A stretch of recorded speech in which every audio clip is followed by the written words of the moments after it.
Quelle est la façon la plus simple de faire fuir un client? Ce que je vais répondre dans cette vidéo. Allez, bonjour à tous. Donc dans cette vidéo, je vais vous expliquer selon moi quelle est la façon la plus simple de faire fuir un client et les choses sur lesquelles vous devez faire, pour moi, impérativement, attention. La première d'entre elles, c'est l'état d'esprit et votre état d'esprit. Puisqu'en vie, il faut savoir une chose, c'est que si vous abordez les choses de manière négative, vous allez transmettre ça à votre équipe et ensuite vous allez le transmettre aussi à vos clients indirectement. Donc en gros, c'est comme si vous tirez une balle dans le pied. Donc il est hyper important de toujours travailler l'état d'esprit pour être le plus positif possible. Je sais que c'est pas facile, c'est pas tous les jours évident. Et on est tous à faire des hauts et des bas, mais le but c'est de toujours avoir cette espèce de warning dans sa tête, de se dire « Ah, attention, je suis en train d'avoir un état d'esprit négatif, il faut que je change ça rapidement pour redevenir positif. » Il y a plein de techniques pour ça, je vous invite à regarder ou peut-être me contacter, on en discutera ensemble. Ça, c'est la première des choses. La deuxième des choses, c'est de ne pas manager son équipe. J'ai souvent vu des restaurateurs qui, en fait, pensent que quand ils recrutent quelqu'un, il connaît son métier et du coup, il n'a pas besoin de manager. Il a juste besoin de faire un planning et une organisation et il pense que c'est bon. Non, puisqu'il est hyper important que vous expliquiez à vos équipes ce que vous attendez constamment, que vous les aidiez à progresser en permanence.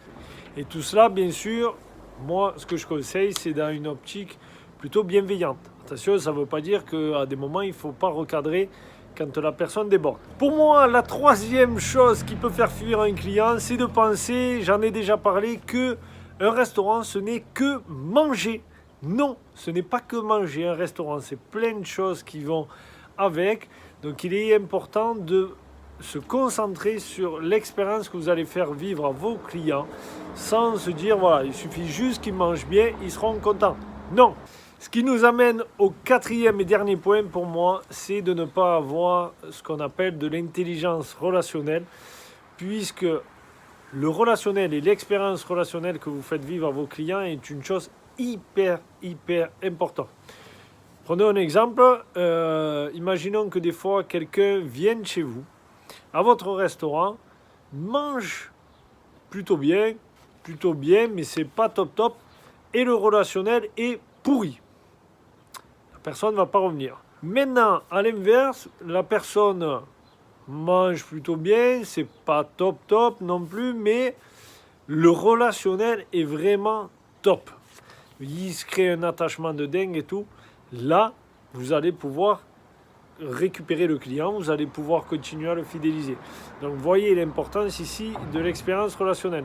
Et un exemple d'intelligence relationnelle, imaginons que des fois vous ayez un couple qui arrive, tout le long du repas vous sentez qu'il y a un peu de l'eau dans le gaz. À vous d'arriver avec parcimonie, arriver à recréer un peu la communication entre eux avec des choses sympas.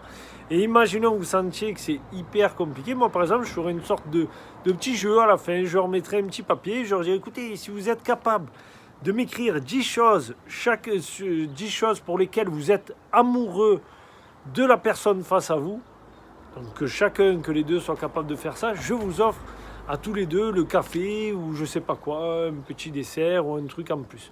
Voilà, tout ça dans le but bienveillant de les aider à retrouver pourquoi ils s'aiment l'un l'autre. Voilà, donc ça c'est juste un exemple comme ça pour vous aider. Donc voilà pour moi les 4 choses qui font que vous pouvez faire fuir un client avec votre mauvais état d'esprit, ne pas manager son équipe, pensez que le client vient que pour manger, c'est le plus important. Et la quatrième chose, ne pas avoir d'intelligence relationnelle avec ses clients.